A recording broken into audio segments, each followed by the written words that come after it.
ചേർത്തല തിരോധാന കേസുകളിലെ പ്രതി Sebastian serial killer എന്ന സംശയത്തിൽ ക്രൈംബ്രാഞ്ച് 5 അതിലധികമോ പേരെ സെബാസ്റ്റ്യൻ കൊലപ്പെടുത്തിയെന്ന സംശയത്തിലാണ് ക്രൈംബ്രാഞ്ച് ഉള്ളത്.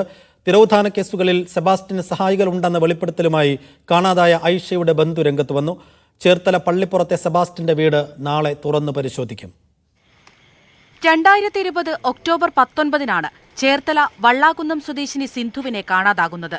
അർത്തുങ്കൽ പോലീസ് അന്വേഷണം നടത്തിയെങ്കിലും കണ്ടെത്താനാകാതെ 2023 അന്വേഷണം അവസാനിപ്പിച്ചു. ഈ കേസിലാണ് പുനരന്വേഷണം. സെബാസ്റ്റ്യനുമായി ബന്ധപ്പെട്ട് ഇതുവരെ കാണാതായ സ്ത്രീകളുടെ സമാന പശ്ചാത്തലമാണ് സിന്ധുവിന്റേതും. ഇതോടെയാണ് ഈ കേസിലും സെബാസ്റ്റ്യന് പങ്കുണ്ടോ എന്ന അന്വേഷണം. തിരോധാന കേസുകളിൽ സെബാസ്റ്റ്യന് സഹായികളുണ്ട് എന്ന വെളിപ്പെടുത്തലുമായി കാണാതായ ഐഷയുടെ സഹോദരപുത്രൻ ഹുസൈൻ രംഗത്ത്. ഒരു സ്ത്രീയാണ് സെബാസ്റ്റ്യന്റെ പങ്കാളിയെന്ന് കുടുംബം അന്വേഷണ സംഘത്തിന് മൊഴി നൽകി.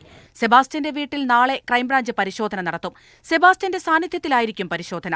വീടിനുള്ളിലോ പുറത്തോ മൃതദേഹാവശിഷ്ടങ്ങൾ കുഴിച്ചിട്ടതായുള്ള സംശയം അന്വേഷണ സംഘത്തിനുണ്ട്.